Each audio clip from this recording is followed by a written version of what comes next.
Seigneur, merci pour cette heure de bonheur que ta grâce. Matthieu 9, verset 27. Jésus fut suivi par. Comment? Jésus fut suivi. Le verbe est suivre. Je veux que nous soulignions le verbe suivre. Suivi par des aveugles. Devant toi, tout genou fit. Jésus, il fut suivi par des aveugles. Suivi. À la gloire. Il y a une chose qui est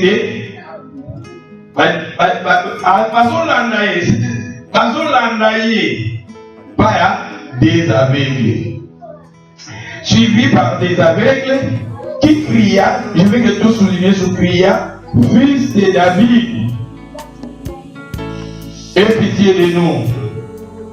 Lorsqu'il fit arriver à la maison, je veux aussi nous souligner à la maison. Na English underline, underline, yeah. To souligner la maison. In English, not Bible. Just in English, you can read in English that sentence. The house. We can carry on the 27. Come on. Yeah. Two blind man follow. Yeah. Crying saying, yeah. Have mercy after that. When he came, but wana mazula na Yesu bakutana wapi? Ti bakomi wapi? Nanda kunabe tukuba na ngu ndakuana. Ils arrivaient à la maison. Les aveugles s'approchaient de lui. Je veux aussi nous souligner. Les aveugles s'approchaient. Approcher, le verbe est approcher. Jésus leur a dit, croyez-vous que je puisse faire cela? Croyez-vous? Croyez-vous? Je veux aussi nous souligner. Croyez-vous? Je puisse faire cela? Oui, Seigneur. Lui répondit-il. Alors, les lèvres toucha les yeux en disant qu'il vous soit fait selon votre qu'il vous soit fait selon votre souligner les sous-souana. La transvalorie et leurs yeux souligner les sous-solaires et ça Bible là il faut souligner. Là, on a la mission Bible, ils ont la bassine, ils ont la bacrobatie, ils ont la baxa, ils ont la. C'est-à-dire, les Bibles, voilà, ça sont au sujet de la Bible. Mais, la Bible, la Bible, la salle et ils ont l'explication, comment, parce que, la Bible, on a la comment, ils ont le papa abonné. Et il y a un passage déjà dans la et c'est ta Bible. Donc c'est très important pour la Bible. Bien sûr, les romans que si vous louez, vous avez l'iPad, vous avez le téléphone et tout ça, mais ils répètent aussi, vous avez la Bible et un papier. Alléluia. Parce que nous, on a fait beaucoup de choses. On a fait beaucoup de choses. On a fait beaucoup de choses. On a fait beaucoup de choses. On a fait beaucoup de choses. On a fait beaucoup de choses. Pourquoi vous le votez à Sigo, vous présentez, iPad est déchargé, maté et Zahara. Sigo, ma coupe Luka Kouré, si vous voulez des Arabes, ma petite moule, ma femme du Wala, Daïko Tata Imer. Ils se mettent à la Bible. Les yeux s'ouvrirent, dans le petit soulignant. Jésus leur a fait cette recommandation sévère. Jésus a sa recommandation. C'est une recommandation de ça va l'église à mon frère. De l'homme église. Jésus, recommandation sévère. Prenez garde que personne ne le sache. Prenez garde que personne ne le sache. Mais dès qu'il fut sorti, il répondit sa renommée dans tout le pays. Autant dans le passage au Bible, ils ont parlé de la mission à des aveugles. La Bible nous dit des aveugles que j'ai évité et si quelqu'un va au bazalaki, peut-être que bazalaki a au bazila. Parce que Nathan Wakala, oui, presque partout que Jésus a dit Isaki, bazalaki n'a bazila. Parce que les gens parmi les liens, peut-être beaucoup auraient trouvé facilement. Peut-être qu'ils sont toujours dans un pays pour développer. Ces gens-là sont aveugles et abandonnés la famille. Peut-être le gouvernement que soyez, va centre, va centre et va tuer Batouana pour que soit guerre dans l'angle. Mais ils sont dans le pays de l'Afrique au monde, un aveugle pour vous retrouver dans les Zéla, à sa conduite dans le monde. Dans le monde, on attend la Kénaki pour mon amoni, papa pour avec la Zota pour la Nanzéla, dans la moine à l'aïe, à la Nanzéla, Nanzété, moi on a signé dans le Boko et moi on a associé avec Batou. Et Nathan Wakala, il faudrait qu'on a boité, aveugle, Batou a difficulté corporelle, ni qu'on retrouver dans mon Nanzéla. Et vous avez dit l'histoire, il y a mon frère qui a 38 ans, il a piscine, il a maladie, il tout autour. Mais la Bible nous parle, il y avait des aveugles, vous dites des aveugles. Mais au moment comme ils ont parlé de la mission, et ça n'a uniforme, ils ont la concordance, les deux aveugles, ils vont agir, ils vont aller les mots. Et les aveugles, un aveugle spirituellement, ils ont un sens pour la. Et spirituellement, quand vous connaissez un sens pour la aveugle. Et la Bible parle des aveugles, les aveugles, bah, il y a que Jésus a dit, bah, mon qui était, mon qui Jésus était, peut-être pas ça. Parce que bah, qui n'a facilité pour eux, parce qu'il a difficulté à comprendre. Bah, il y a que Jésus-Christ, le fils de David, il a donné.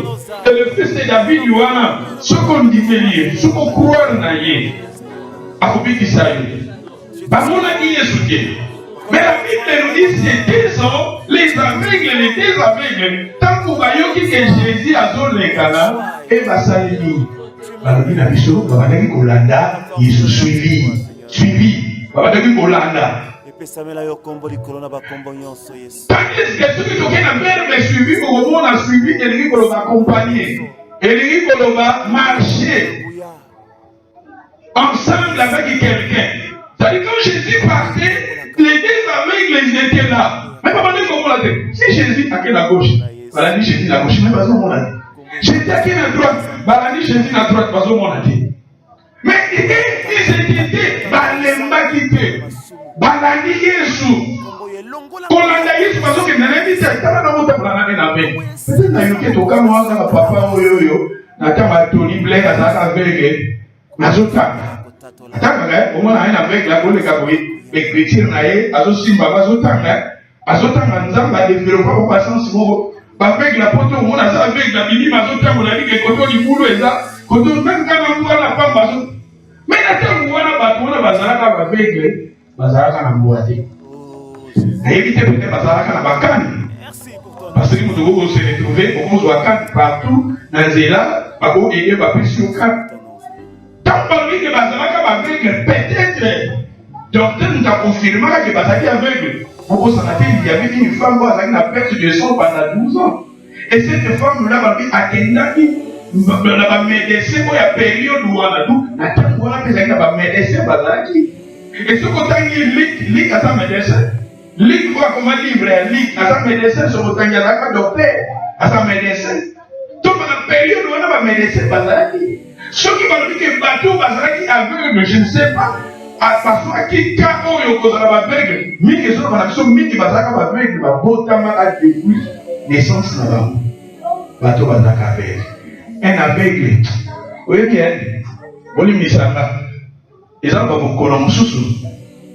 Et ça va bien la vie. Il faut paralyser notre vie. Un aveugle. T'as osé mon athée. Autant pour la vie. Nous avons besoin de t'accompagner. Au cas où athée. Mais osé mon athée pour moi. Mais n'a pas la difficulté à comment on a été difficile. Parce que ma camouflage, on va même privé. On va privé, tout ça, on a besoin de pouvoir aider. Dans le bateau, on a invité, parce qu'on a âge, Babenga bango aveugle. Peut-être mokili ba docteur ya période wana ba confirmer baza aveugle. Au monde a lisusu. Et batikala na nzela, batikala abandonné, batikala délaissé, bazala libanga. Et quand ba dit que Jésus azotambola, Jésus azoya, bala dit Jésus bazolanda. Jésus soit à la gauche, Jésus à la droite. Jésus n'a mis au pays. Jésus fait que ça va en balamour et Goya, tout ça. Après on dit non. Mais la Bible nous dit, bazolanda Jésus. Jésus a dit ici balamour, bazogana, fils de David, aie pitié de nous. Fils de David, aie pitié de nous. Mais Jésus-Christ, à mon été, bateau baza baveux, son habit ici bamon anzela, ils a bien. Mais et ça la délivrance mon stabilité. Oui, bateau sous Jésus, avec ça qu'on anzela.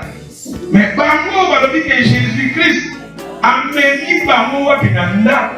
Mais quand on va dire que Jésus a mené bango nanda. Un jour, nous avons dit Jésus, nous avons dit Jésus, nous avons dit que nous avons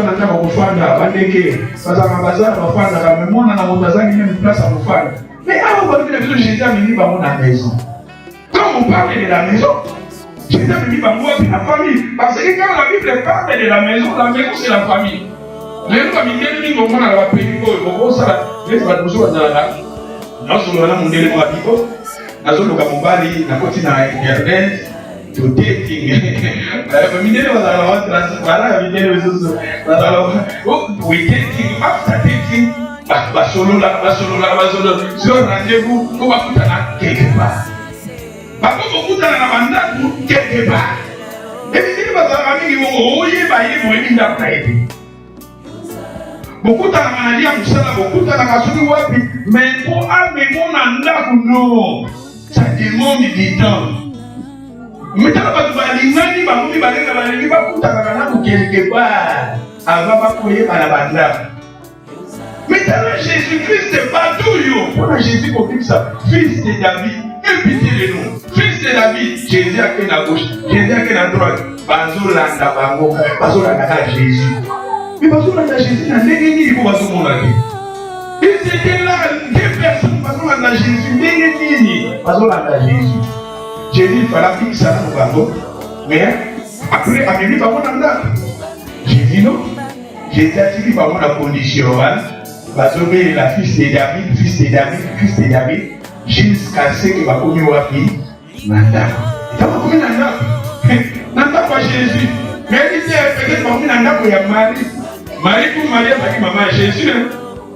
Jésus a dit na l'école, Jésus a dit sur autant de Bible, Jésus a dit par dévoiler parce qu'il y a plus de 6. Avec ma frère, avec ma soeur. Jésus, attendez la mission sur autant de la Bible, autant parce que le fils de charpentier, par dévoiler, attendez ma combat par dévoiler mon sou. Parce que ma soeur n'a ma frère de Toyeni. Mais il n'a pas de Gaïa Zanzambe, ou bien moi Zanzambe.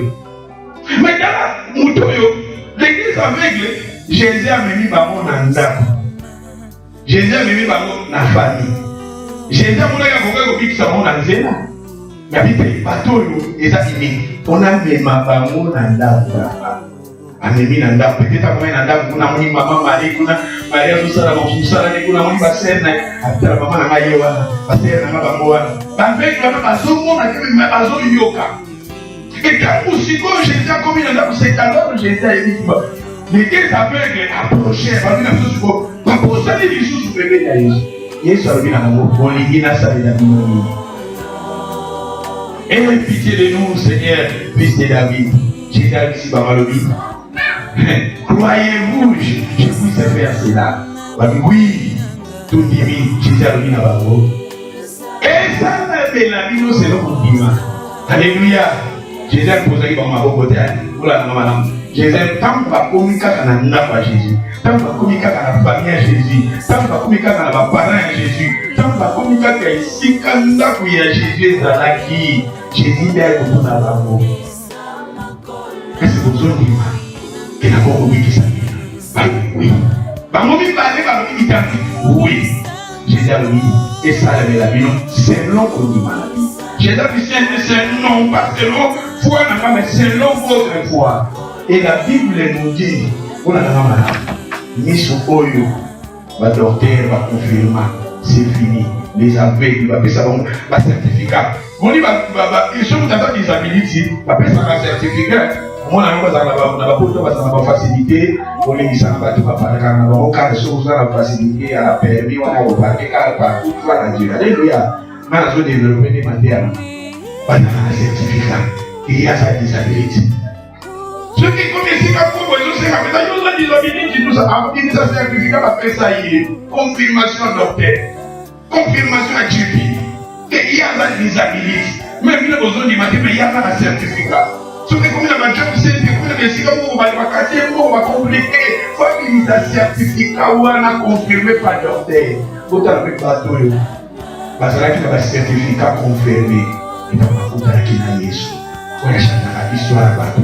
On a changé l'histoire à bateau. Vie à bateau. Yesu. Mission est comme mon année. Depuis des années, peut-être que je ne vais pas mal mais je vois.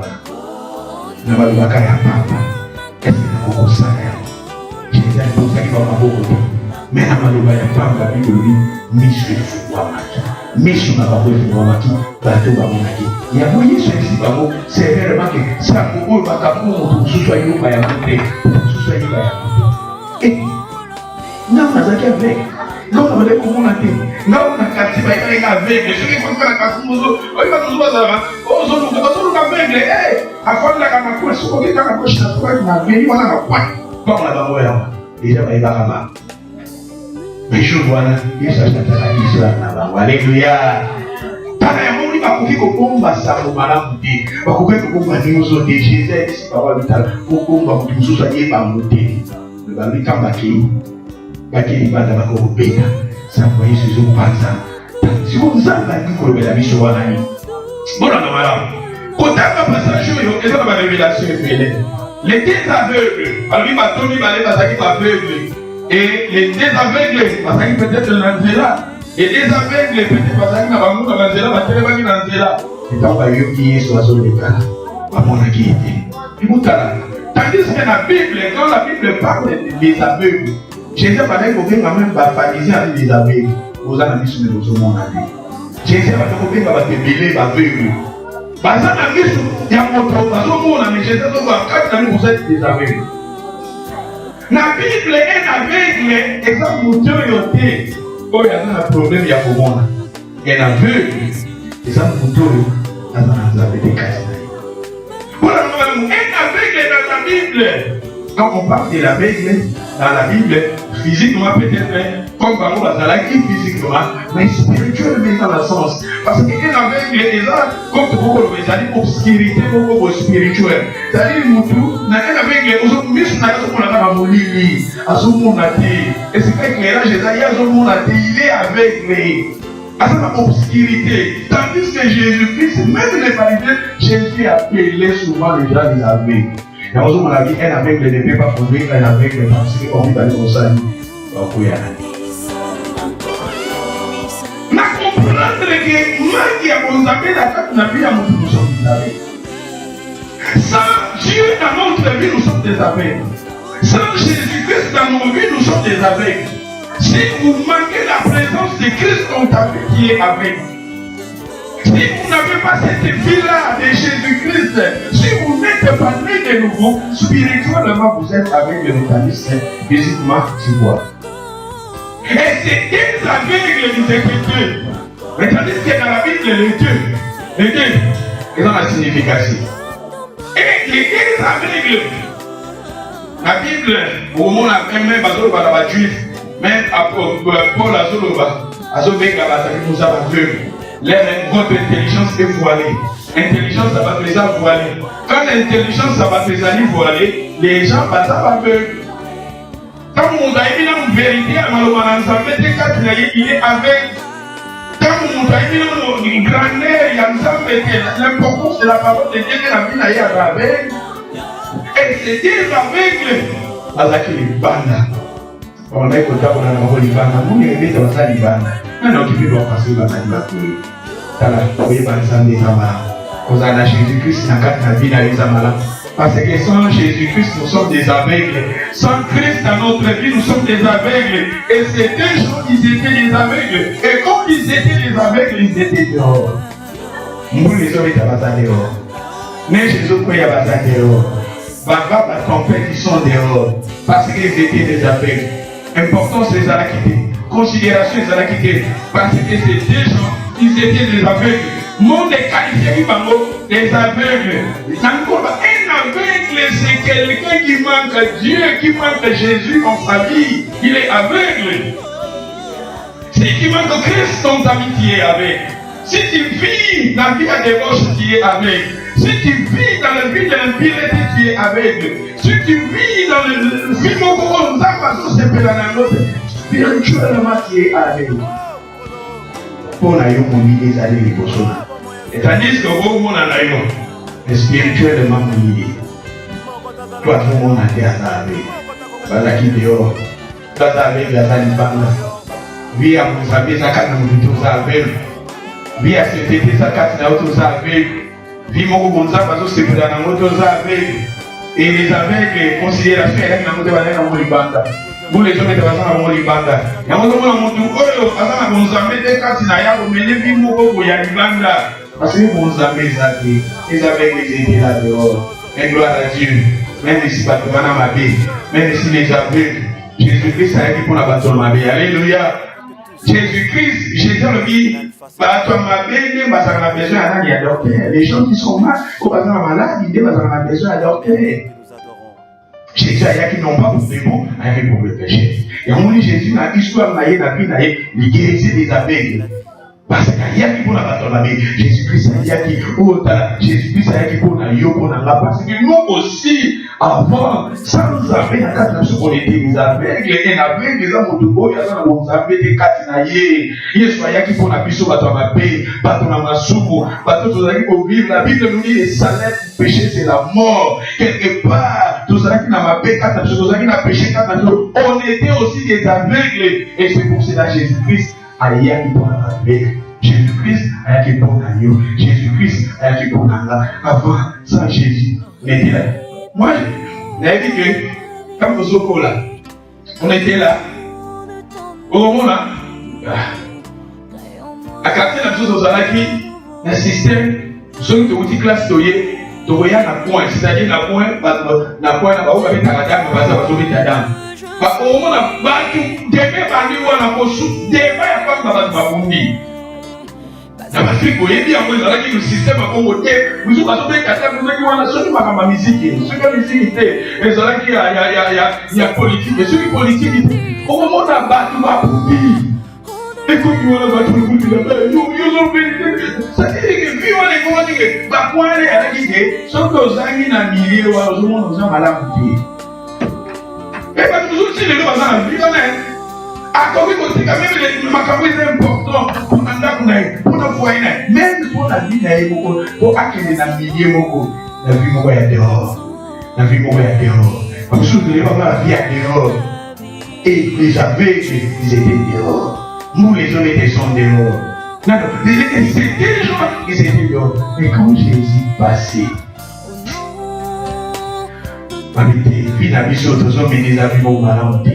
bien sûr, le docteur a dit bien sûr, mais on peut aussi changer. Ce qui est dans Jésus-Christ, c'est à changer la vie à beaucoup changer. Celui Jésus-Christ a changé la vie à bateau. Jésus-Christ a beaucoup changé la vie dans la celui Jésus-Christ a changé la vie à bateau, a beaucoup changé la vie dans la vie. Peut-être que quelque part aussi tu es aveugle. Nous avons pas le vélo, nous avons pas le vélo. Quelque part on dit contact à la vie dans la vie. Est-ce que vous avez été? Est-ce que vous avez été à dehors? Est-ce que vous avez été on savent pas ce que c'est la vie? Maintenant vous savez Jésus-Christ, il y a qui pour la bavé, il y a qui pour la bateau la bavé, il y a qui pour la bateau va mon agate va mon a. Et c'est pour cela quand Jésus-Christ a l'été. Et les aveugles baptisés sur terre. Et nous allons suivre Jésus. La Bible nous dit, on a dit, il s'est des aveugles suivi Jésus. La Bible a suivre et marcher avec quelqu'un, accompagner quelqu'un. Ils étaient là, parce qu'on l'a Jésus. Parce qu'on l'a Jésus. Landa Jésus. na ndeko moko peut-être oza aveugle mpo ozomona te elanda yesu yaka na bapriere yaka na bapeye yaka dimanche yaka mama papa même ici na vie na yo il y a des choses oyo ti lelo ozolingi osala na vie ozomona yo te quelque part aussi nous sommes des aveugles maintenant lobaka yo landa yesu landa ye même si ayadoli yo na moma wana te même si arépondre yo na temps wana te landa ye lokola toza na pembeni landa ye esekishala bazolanda ye moko alembaki te moko basunganaki yango na vie chrétien po tozalaka ta desa te po tozalaka yango bimelu mibale baleki moko na malamu po moka boko yango baosalaki na kotelemisa kana na foi il faut tala tolandaka yesu bato mibale balanda yango jésus krist abisi là où deux ou trois sont réunis deux ou trois jésus là tala bato mibale bazalaka mibale eza bato tozomona baza mibale bakosa couple bakozala mwasi na mobali tozomona bato mibale bato bazolanda yesu moko azolinga kolemba mpa yesu otoyebo mais ils étaient la fils de David mama papa yaka tobelelaka yesu wana eza kaka na nzela oyo tokokobelela ye eza na nzela ya losambo eza na nzela ya prière la bible nous dit ne vous inquiétez de rien en toutes choses faites connaître vos besoins à Dieu par la prière. Philippiens chapitre 4 verset 6 tolemba te bible ezoloba na Timothée avant toutes les choses pray, sister, pray. Même si aux autres même si par exemple nous sommes aussi battés, même si par exemple nous sommes en vie aux salatés, quand la bataille on y parler, pour qu'il y ait comme dans la capago, dans la certificat qu'ils sont des aveugles, qualifiés des aveugles, mais quand ils ont vu le roi des rois, quand ils ont vu Jésus, quand ils ont vu celui qui peut changer les temps et les circonstances, la Bible nous dit dans le livre de Hébreux, chapitre 13, verset 8, Jésus-Christ est le même hier, aujourd'hui et éternellement. Jésus-Christ est au milieu de nous. Même si dans la macabo, yo dans la ambassade là yo, mais nous avons un autre dire là. Quand l'église avec nous va les quitter, bateau yo au clinique, yo nous va qualifier aussi. Nous va pêcher au certificat, nous va pêcher aussi certificat. Comment ces gens-là ils étaient qualifiés de la veuve. Mais ça va changer la vie dans Bango. Jésus a changé la vie dans Bango. Celui qui Jésus a changé la vie à bateau. Jésus aussi, il peut aussi changer ta vie. Il peut aussi changer. Et c'est déjà Bazouna, fils de David. Fils de David, il est petit. Oui, bien. Quand vous dites l'histoire, il y a Bartimée. Bartimée aussi, il y a un qui est aveugle. Vous dites l'histoire à Bartimée. Comment les gens suivaient Bartimée? Quand Bartimée suivait Jésus, il criait fils de David, fais pitié de nous. La Bible nous dit parce que ça Bartimée, Tika Nayo. Au fur et à mesure, les gens venaient dire à Bartimée, Tika, au fur et à mesure, Bartimée, on criait plus fort. Ils criaient plus fort. Les gens qui sont là, et le moment de comprendre dans mon pays, quand vous avez le moment où il y a malade, mon ami, bah, vous avez un bateau, vous avez les Misayo. Batu bakoyana ko bale bisayo. Soko sala ko bale mo za matina, ma ko zo importance ite ko la batu. O ko zuwa ba ko encourager na ma be ko encourager. Mais si tu fais des choses bien, beaucoup dans la obstacle et Bartimée quand les gens venaient aussi, vous connaissez aussi que l'histoire de Bartimée lui aussi il était avec. Et c'est pour cela, mais ce qu'on vient de raconter, aucun agent, aucun marque, aucun ligne, aucun peut-être que nous avons fait la pauvre et Bartimée lui aussi, il était aveugle. Quand il avait entendu que c'était Jésus, Bartimée criait, fils de David, il peut pitié de moi. Et quand Bartimée criait, il n'a pas obstacle à moi. On va ajouter les mamans qui s'aillent des ticans. La vie chrétienne, maman, papa, vie chrétienne, il n'y a pas de côté les médailles. Quand tu veux, au coup ça n'est pas ensemble. Quand on nous ensemble, quand tu prends la décision d'arranger ta vie devant le Seigneur, il y aura des gens qui vont côté les va empêcher. Mais il faut toujours crier. Alléluia. Bartimée a crié, fils de David, aie pitié de moi. Même les disciples de Jésus, Bartimée là Bartimée.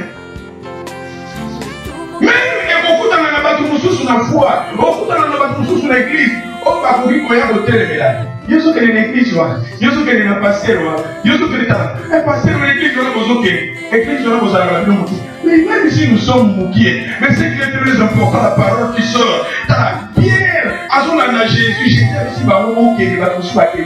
Pierre a vu ton bouquet de parents, car la parole de Dieu, il faut s'attacher là où on prêche la parole, la vérité. Il faut s'accrocher à la vérité. Quand on vous parle de la bishop, quand on vous parle de la bishop, la Bible révèle l'avenir. Na kubeta sete na kwa moko balobiki l'antichrist kama boya toto lunga antichrist oba na nzambe plutôt balonga antichrist parce que tango yo toza eta tango ba Bible na kola suka ko ndima ya bato kekita l'amour ya bato kekita et pour tout ça ko nzamba lingi et loko kaniko ko sauver biso soki to kanami na vérité. Église où il y a Nzambe, si nous voulons être une église de Nzambe, il faut que l'église ait quand même la vérité. Il faut donc accepter la vérité. C'est de la vérité, vous connaîtrez la vérité, c'est la vérité, vous approchez-la. Et là où moi, je suis ici, je vous prêche la vérité, la pure vérité de la parole de Dieu. Alléluia. Et partout, pas empêcher, pas stopper Bartimée. Et Bartimée criait, fils établi. Et ces deux personnes aussi, Bazola Naïs. Jésus qui est à gauche, ça qui est à gauche. Jésus qui est à droite. Bien sûr, Bazo Monate, et Bazo Tangoli. Quand la bateau, ils étaient les aveugles. Bazo Monate, mais ils suivirent Jésus. Quand la seconde décision, on a fait dans Ramini. Ramini, ils ont Sigoyo. Ils ont la Bible, ils ont la montagne. Si vous avez la bateau, vous avez la Yeshua. Si vous avez la femme, vous avez la Ramini. Même à ce qu'il y a tatona, la Bible dit même si ils avaient la même ici dans la montagne à côté, mais je vais venir toujours à tatona. Ces gens-là marchaient, suivez Jésus en tatona. Maman, papa, en Zambé, il y a beaucoup de la persévérance paye. C'est ça notre thème. La persévérance paye. Dans la vie, si nous persévérons, c'est pour cela même la Bible nous dit dans les livres de Matthieu, chapitre, je ne sais pas, chapitre 10, verset 22, la Bible nous dit, c'est lui qui persévérera jusqu'à la fin, sera sauvé. La persévérance paye. Et donc quelque chose, la vie, si nous persévérer dans les Cameroun, même ici, ils ont marché plus tard. Et que ça, et le fond, et que papa, alléluia. Et ces gens-là, dans la vie des aveugles, dans la vie avec les mots qualifiés. On va persévérer. Parce que persévérer, parce que la Jésus, tout la Jésus, tout la Jésus, tout la Jésus, l'anda Jésus. Le monde d'abord préfère le l'anda Jésus. Qui est plein d'amour et qui remet encore. L'anda Jésus. Bateau, l'anda Jésus. Jésus qui est à gauche, Jésus qui est à droite. Bazo l'anda Jésus, mais bazo quand. Fils de David et pitié. Quand bazo l'anda Jésus, il faut prier. Quand tu suis Jésus, il faut prier. Quand nous suivons Jésus, un chrétien, un chrétien, il y a 100 belaka. Part encore à zéro dans un élan glorieux. La prière. Quand nous sommes dans l'église, dans une semaine, ceux qui ont fait 2 semaines, un moyen de prière présenté. Nous avons pu soigner. Et ces gens-là, quand c'est des gens qui ont suivre l'ennemi, on va accompagner quelqu'un. Marcher avec quelqu'un. Tu vois,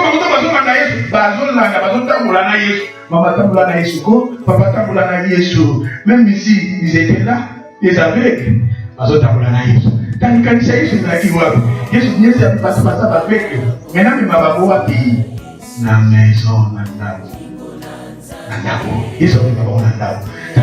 tu suis Jésus, Jésus a comme maillot, mais il va pas la terre. Bon, si on a Yesu na libanga te. Tant que on a Yesu, Yesu a une relation na Yé. Est-ce qu'on a libanga non? Le Seigneur va t'amener à la mort. Vous voulez voir libanga? Est-ce qu'on a là? Ni. Il y a une Yesu à la là. Ce qui a pas peur, vous criez sur la là. Mais à Jésus, Jésus a comme maillot na Yé. Jésus a comme maillot, c'est qu'il y a pas d'accord. Jésus a commémoré ce qu'il y a Fandala. Les deux aveugles qui étaient des aveugles, mais quand ils ont vu Jésus, ils ont dit qu'on a Jésus a soutenu par contre Jésus a famille, mais tandis que Jésus a sa famille, Jésus a des familles. Marie, Joseph, ne va pas décoller, donc on a dit famille biologique. Mais à part la famille, Jésus a une famille spirituelle. Quand on a dit Jésus a mouru, pendant Jésus, Jésus a eu sa Marie, a eu sa papa, est-ce qu'on évite qu'on a s'occuper de la matière? Tout Jésus-Christ a été une femme. On a parlé, Moutou a dit Jésus, Moutou a dit Jésus, Biso Tozaki Batona Masou, tant que tu as dit Jésus dans Zéla, quelque part nous étions des aveugles, le Seigneur a aussi qu'on a dit. Le Seigneur va t'amener dans la maison. Jésus a des familles. Alors, même la famille, d'abord l'église, église locale. Tout ça va limiter. Tout va dans la nappe. Tout prier à la nappe. Au moins, il y a la église, pour ne pas passer, tout ça. Pour faire un siècle, il va passer. Jésus a dit qu'il a communauté. Oui, il va déguer ça, il va tout ça. Parce que Satan se combat, il va passer. Moi, je vous dis la vérité. Il a dit tout le monde, je vais vous dire ça. Ce qui est il va dire ça qui marche. Na lungwa na koma na video soki na kamopele tout le monde na football ba comme wana tout le monde les ba pile na chanza film na koma na video soki derby soki combattre soki na chanza ba mona ko. Alléluia. Mais si nous persévérons toujours qu'il y a ba combat toujours dans ba combat toujours aujourd'hui non le diable est là. L'œuvre de Dieu, Satan t'ennemi pour détruire l'œuvre. Mais Jésus a lobby, Jésus-Christ a dit à Simon Pierre, a lobby, sur ce pierre je bâtirai mon église, même le séjour des morts, le pacte du séjour des morts, et ne parviendront point contre elle. Et l'église de Jésus est bâtie par Jésus-Christ. Quand l'église est bâtie par Jésus, même le pacte des séjours des morts, le pacte des séjours des morts, c'est la sorcellerie, le pacte des séjours des morts, et ça va attaquer, le pacte des séjours des morts, et ça va combattre, le pacte des séjours des morts. Tant que je télève l'église, et moi Jésus-Christ est alors. Jésus a dit l'église c'est l'assemblée des saints. L'assemblée des saints. Si on ne sait pas qu'on confond, le bâtiment qui m'a l'église du bâtiment, ou bien le bâtiment pour payer la bâtiment. Vous savez quand on paye dans l'âme, ceux de comme 20, ceux de comme 100, ceux de comme 200, tout ça a besoin de ça. Parce que tu commences à la guerre, tu commences à faire tout ça dans l'âme, tu vas dire comment tu vas la ramener. Et tu relouques ça. Et pas tout. Mais il faut tout y aller à l'église. Nous sommes là pour préparer les gens pour la retour à Jésus. Nous sommes là pour encourager les gens, fortifier les gens. Mais nous, même politique. Bon, nous sommes là, il faut nous encourager partout. L'église est combattue. Jésus-Christ. Mon frère, tant qu'on a dit Yesu, Yesu a commis maillot na limota na yi. Parmi les mots na Yesu a commis maillot na limota. Il y a quoi ils annoncent l'église. Ce n'est pas t'amener à l'église. La relation na yo na Jésus que souka na libanda. Intimité na yo na Jésus que souka na libanda. Mon toi kutani na Yesu Christ faut que l'église locale. Là où on coûte na bandeko, dans la foi, on coûte na la soeur, frère, dans la foi. Je vous ai dit un jour dans la vie, dans la vie, il y a un philosophe, un chrétien, Augustin, Saint Augustin, à l'objet de la livre naïe. Alors, il se trouve dans l'ensemble, Dieu le Père, où il y a l'église, les amis, la mère. L'église locale, c'est la mère. Vous avez ce qu'on a papa, où il y a maman. C'est l'église. L'église est d'abord pour la route. Bon, il va maman avoir un cœur. Il y a famille, il va avoir un cœur. Il y a pas. Et si on va encadrer nous, va qu'on connaisse la foi, va qu'on l'église, c'est l'église locale. Où on s'en a dit tout faire la nanda. Où faire un mois nanda pour prier avec les femmes les indignés. La Bible dit quand le Fils de l'homme viendra, tout est acté de la foi. La foi vient de soi. Foi et mataka pour les kitaka. Nous sommes tous au Koutana. Quelque part, Matthieu Zoyoga, tous y ensemble, tous prier ensemble, tous gêner ensemble. Et nous ont perfectionné. Vous voyez les autres maladies sur la Bible Éphésiens, chapitre 4, verset 10, 11, 12, 13 à 14. Il a établi les saints comme les apôtres, les docteurs, les évangélistes pour le perfectionnement des saints. On vit des lèvres quoi? Du ministère. C'est le perfectionnement des saints. Toi qui es saint, vous toi y avez Jésus, vous toi condamné à Jésus, les désaveilles, quand vous condamnez à Jésus, qui vit quoi maintenant, qui vit quoi la péché, qui vit pour la Jésus Massia. Et ça, Seigneur, ta relation avec Jésus-Christ, et que ce soit l'image de Jésus dans la case, dans mon église, la famille naïe, la famille naïe au Kouta, quand tu vas pasteur, au Kouta, quand tu vas porte, au Kouta, quand tu vas docteur, avant même à eux, au Kouta, dans la famille chrétienne, pas dans l'ensemble. Et c'est ça, et les amis, on va nous mettre l'amour à l'Ibanda, mais Jésus a venu dans la famille, dans le monde là, sur l'Ibanda, on va nous dire qu'à la âme, on va nous dire à la âme, je nous répète, c'est comme nous on fait des âmes, maman, papa, ça nous s'appuie à ça, on se s'ennuyer, on se retrouve dans la boîte, on se retrouve dans la baballe, on se retrouve dans la prostituée, et ainsi que les alliés, c'est la famille de Jésus, c'est l'église, viens pour prier, viens le vendredi pour prier, viens dans la veille pour prier, c'est ça la famille de Jésus. Les gens qui sont nés de nouveau, les deux aveugles, quand ils ont vu Jésus-Christ dans la vie, Jésus les avait amenés dans sa maison. C'est que j'étais en même en église, j'étais en même en église, la famille de Jésus, when you see Jesus in your life, Jesus can take you where you are and Jesus can bring you to the church. That is the family of God. Dans un passage béni aujourd'hui, je ne vais pas vous donner beaucoup de passages. Les autres, on va de la Bible. Dans un passage, c'est bien. Mais les autres, il y a beaucoup d'histoires. Quand tu rencontres les Jésus dans ta vie, ta relation avec le Seigneur, et que ce soit du bas là, pour Christ, ce soit du bas. L'église ou l'église, vous pensez comme moi je suis pasteur dans ma famille, je n'ai pas de problème. J'ai aussi des problèmes dans ma famille. Non, mais c'est quand même pas de problème des attaques. Nous sommes en Europe, est-ce que nos amis se sont parlé? Nous sommes en Europe, on a aussi des difficultés. Partout il y a des problèmes. Dans la famille, il y a des problèmes. Je ne pense pas, au lieu que comment la famille, famille, il y a un problème dans la famille, dans ta famille, la famille, c'est ta famille. On y va ma soeur, on y va ma frère, on y va ma parent. Quel que soit les problèmes, c'est aussi, c'est pareil aussi à l'église. Si on a des problèmes, c'est la famille chrétienne. Dans Jésus, quand il rencontre le Seigneur a dit, my first family is your church. C'est your church. N'écoutez pas l'église. Si le Seigneur veut te détruire, la première chose, le diable finira. Si le diable veut te détruire, Satan nous casse la calcosson dans l'église. Voilà la malade. Celui qui Satan qui nous détruire, moi, en Zambie, il va avoir ça la calcosson dans l'église. Quand on va dans l'église, on dit qu'on a là. On a là, bien, on dit, la foi, elle m'a attaqué. Foi, petit attaqué. Même quand je suis votre pasteur, les gens pensaient peut-être que ça nous sommes la pasteur, il y a les colons, on a Gabriel, Michel, tout ça. Nous aussi nous savons, tant que nous sommes ici sur cette terre, on a des familles, on a la maquilla, sur le cas nous on a maquillé que nous avons même maquillé. On a les mêmes problèmes avec toi. Nous vivons la même expérience. Satan son cas il côté alors on a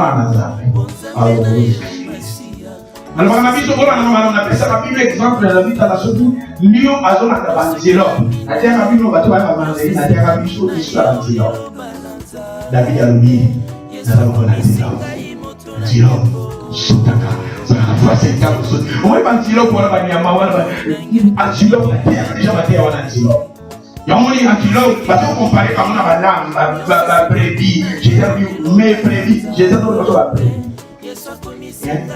Lion sur la zone d'antilope, ce bazar est très difficile à Kanama. Parce que la canine a volé la mou, on était là, à tirer la bébé, à voler la malène. Parce que la question on a d'abord un groupe, c'est difficile à Kanama. Parce que je suis là, je suis à côté de la carte, à côté de la carte, on a beaucoup d'anténas. À tirer la bébé, on a si la silence dans les liens, à Kali, ça t'a pris pour nous détruire, moi, dans la Zambie, à ça, on t'a dit, aux gens en groupe, aux gens l'église, tout ça, voilà, maintenant, tout ça en groupe. Avec que même si à la vie c'est difficile parce que, à Kaba, on a bébé, on a bébé, à écarter d'abord. Ah, mais quand l'église, voilà. L'église, l'église, voilà, c'est pas la table. Pour certains temps, on combat, confusion, on prend des pays, tout ça, voilà. Eh, oui, parce que parce que sur la combattu, sur la prière, parfois, parce que tu vas devenir un voyage sur le dépôt avant la yoga.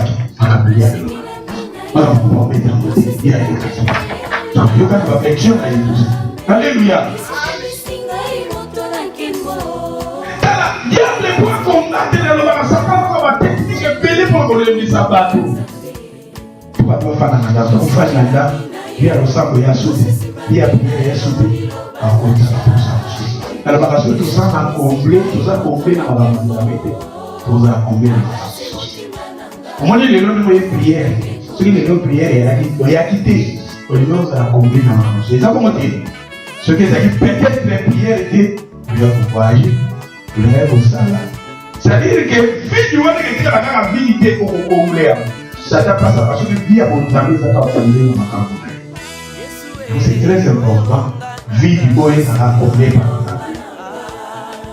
quand tu rencontres Jésus dans ta vie, le Seigneur va t'amener à son église qui est sa famille. Et ces personnes, quand ils ont vu Jésus, quand ils ont rencontré Jésus, regardez, le Seigneur les avait amenés au sein de la famille. Ils ont vu Marie, ils ont vu, bien sûr, parce que nous on appelle la Yaki, à l'Oka tout le monde Marie. Marie, parce que nous avons le pot, nous avons Jésus avec la dame qui est primaire, avec papa Manaïe, avec papa de Bonaïe. C'est-à-dire Jésus avec maman, on a famille. Quand on parle de la famille, c'est la famille. Quand on parle de la maison, c'est la famille. Et pourquoi la relation non a sur Kaniba? Nous avons une côte qui s'appelle Zati. Oh, il y a une côte qui s'appelle Zati. Oh, on a vu maman, on a vu une côte qui s'appelle Zati.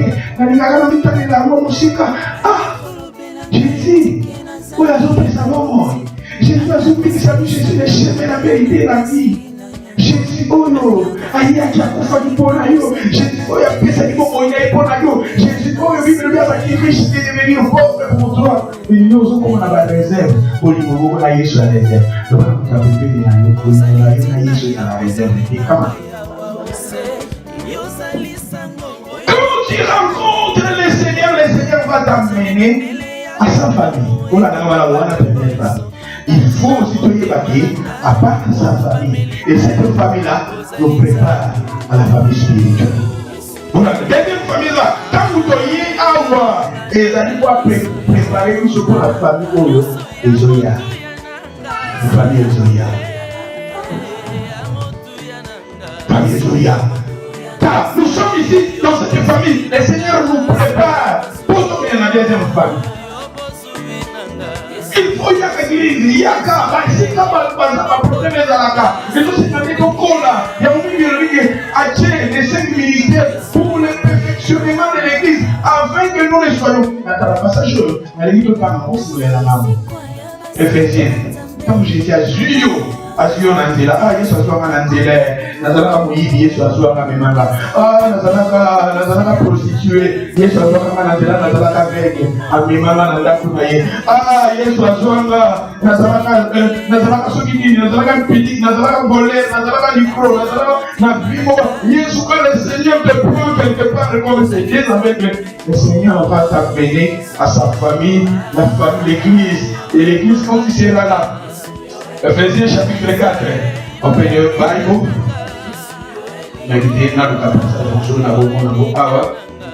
Ephésiens chapitre 4, verset 11.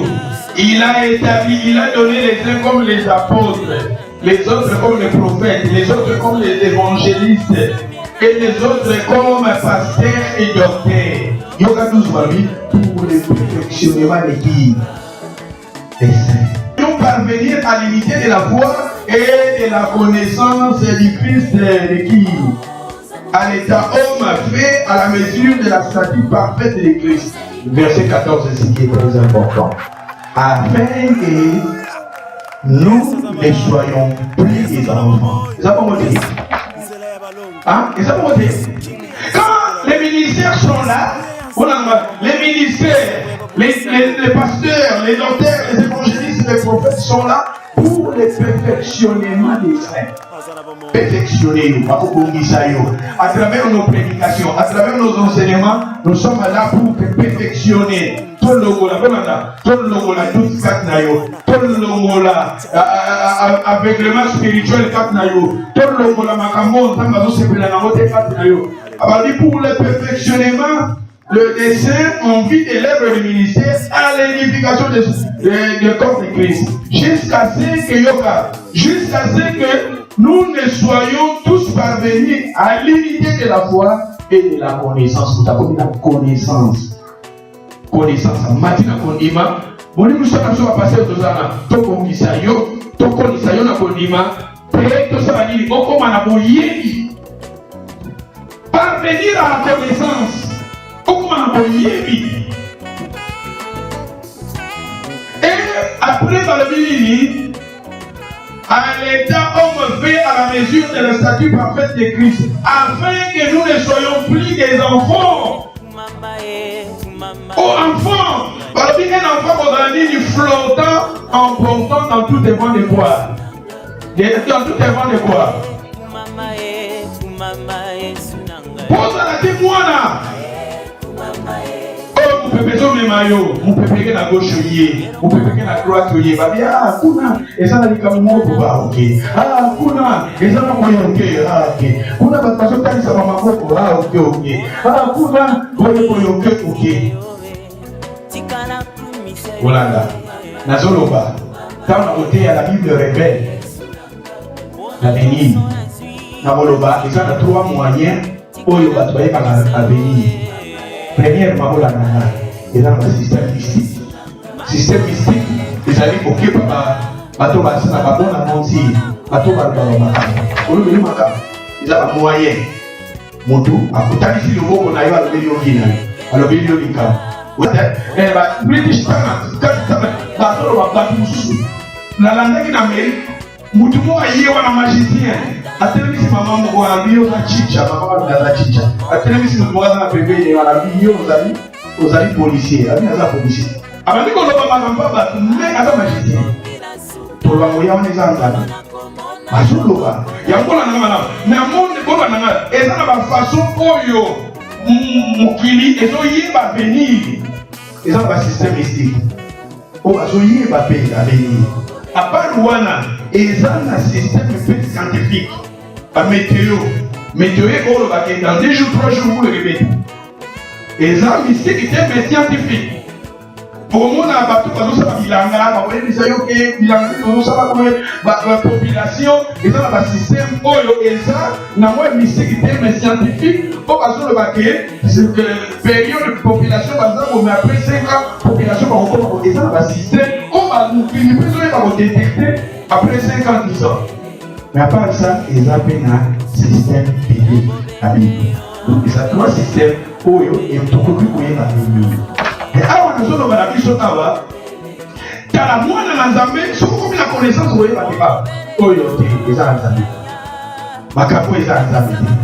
Ma système mystique, pourquoi le Macapo même pas ce qu'on parle à peine. Système mystique, spirituel, bon à mentir.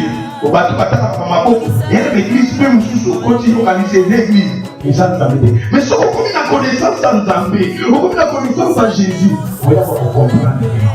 Mais ça c'est tellement Zambé. Et c'est l'église, parce que ça l'église vous a dit, l'église vous ne pouvez pas à la carte. L'église vous ne pouvez pas à la carte aujourd'hui. L'église vous ne pouvez pas à la carte de bidon. Au niveau de délivrance, il faut son bidon. Ils ont 4 litres, il y a 5 litres. C'est l'église sur les la foi. Et Jésus ne vit pas par la foi. Jésus a cette personne qui est vous connaissez malaba, mon nez qui ici bas. Et ce que nous avons dit, il faut s'en battre 4 litres. Est-ce que délivrance te revient? Est-ce que délivrance, Jésus a posé en vous fédé? On peut s'en fédé. On peut s'occuper de beaucoup de gens qui ont appris ça. À mon son mandat, on s'en va. On peut s'occuper de beaucoup de gens. Pour quand il a dit, moi, mon foi na yo, quel que soit le problème, on a oublié ton nom. Ceux qui aussi m'ont soutenir l'œuvre de Dieu, il faut soutenir. Les gens qui font aussi les choses à la délivrance. Les délivrances à $25, il y a $50, il y a $100. Alléluia. Tout les pasteurs, ils sont là pour tout à mon passage, je reçois bien. Afin que nous ne soyons plus des enfants flottants pour autant, la coupe de femme est de retour. Après, par la finir. Par la tromperie des hommes, par les rêveries, dans les moyens de quoi? Séduction. Est-ce qu'il y a une invitation à séduction? Maintenant, pour ça, déjà, moi, dans la colis dans mon lit, colis dans quoi? Où est-ce qu'on peut détecter tout ça? Il y a mon ami dans la Seigneur, quand il rencontre Jésus, quand il rencontre Jésus, Jésus a aussi quand même un délaté. Et là, on est dans les vies. Et ce qu'on doit formation. Et c'est comme on vous savez. Et si vous voulez un enseignement amour, et si vous voulez un enseignement sainteté, et si vous voulez un enseignement sanctification, et si vous voulez un enseignement commandant, et si vous voulez un enseignement à foi, et si vous voulez un enseignement Jésus-Christ, sinon il a pris ces deux personnes, les aveugles, et le Seigneur les avait amenés dans sa famille, dans sa maison, et là-bas, quand tu rencontres Jésus-Christ dans ta vie, le Seigneur va te prendre là où tu es. Et si tu es au coup de l'église locale, l'église locale c'est la famille. Et c'est qu'amour est ça. Amour fait la carte de la mission. Bon, il fait la carte de la mission. Il dit fait la carte de la mission. Ça c'est la famille de Dieu. Et là-bas ici, et quand je parle, le Seigneur a tout perfectionné. Alors on va manquement 4 ans. Alors on va faiblesse 4 ans. Alors on va 12 4 ans. Après, le Seigneur a dit que ça sert mon poil. Le Seigneur a dit que ça sert mon poil. Après ça, on forme hier à Zolinga. Et on a vu ça. Bateau, yo patience na bango. Persévérance na bango, c'est ça qui va moi. Qui m'a dit, qui m'a dit, oh, la vérité de qui a mon azur sur l'église. Il y a pas, même si véritable, vous pensez même la parole de Dieu, ça sort aussi pour moi qui est votre pasteur. Parce que dans mon bureau, il y a assez, dans la besoin de me taper. Quand nous avons présenté le contrôle, nous avons ces autres papas là. Moi aussi, j'ai besoin d'être sauvé. Moi aussi, j'ai besoin de la foi. Au moment où je prêche, souvent, tout le monde m'appelle à ma problème. On a un collègue, ah, Mathieu, on a mon idée. Ça me signe pas là. Mathieu, on a mon idée. C'est-à-dire, Mathieu, on a jeté avant dans les édifiants, même si dans les gens qui ont été même si dans les gens qui ont été maman, papa, quand maman a quand maman a vu les prières, on va dans la de sa solution. Je vais faire une anda où ça va se calmer. Alors, on va faire un accord d'été. On va faire un accord d'été. On va faire un accord Niantaba, on est en Afrique, c'est un Niantaba. Nous avons appris à la terre Niantaba. En Kalo le Romoko, en Kalo le Bitoua, en Katana Sumakanio, Niantaba, Bakania, oui. Est-ce que vous croyez au Congo Katana? Est-ce que vous comprenez déjà Niantaba? Au Katana, c'est la Kalola Nino, et ça va le la Exekisaka, ce que tu comprends que tout maillot. Sumakanio, ça fait que ça va au Kamu de Malène, de la Kanio Malène. Le gars qui a conseillé de la campagne, le conseil à Bolia, le Kamate, tout le monde, il y a qu'à quitter l'église dans la pour pas de bas, n'a pas quitté le pasteur dans la pour pas de figa, n'a pas quitté l'église pour pas de talent. Mon client il a pu sauter, va dans la table tous en la connaissance. J'ai dans l'hôpital, malheur en poussé le monde. Et que nous sommes la Bible, pas cause de la mission, mais pas pour la personne à monter. Nous sommes des héros, nous sommes des héros de Jésus-Christ. Nous sommes bateaux de Jésus dans la montagne là-bas. Ah, les relations avec Jésus, non. Fait comme un andar, la relation à Yola Yesu, nous mettons là. On monte là. Maintenant, on va faire nous te sauver à honorer beaucoup liés ensemble. Et on a sur les Arabes. Queen. Et ça, on continue à voir si Banda yi. Queen a osé la dîner naïe. Pour honorer. Est-ce que mon toit a dit à la monde est-ce que mon toit a dit à la monde? Maintenant, c'est exemple, on appelle ça président en France. Macron. Et ça, Macron, aye déjà mais na parcours ne hoya tama hoya awa kuina moyambaye tama kuina moyambaye bakusupe bakulia alléluia tama kuina moyambaye na zote sakaka exemple amoyambaye pour honorer bakusala nyasa kutani na Jésus et la chérie de la libana Jésus a aono l'église na ye bavérité mosuku oyeba mofomi kotisa bavérité mosuku oyeba mofuzala bavérité mosukala kosuka relation ya libanda te mokili elinginonga na kosalela libanda bapapuyaka libanda bakutala nayebisaka biso napesaka bino exemple ezala babiloko mosusu nalokorepetango biso oyekotaka na mito tozala balingatele balingatele azala distance parce que télévision ezoloba ba distance nga aza moningatele tele elingi koloba l'amour grec elingi koloba telo grèce eye na mot grèce elingi koloba tele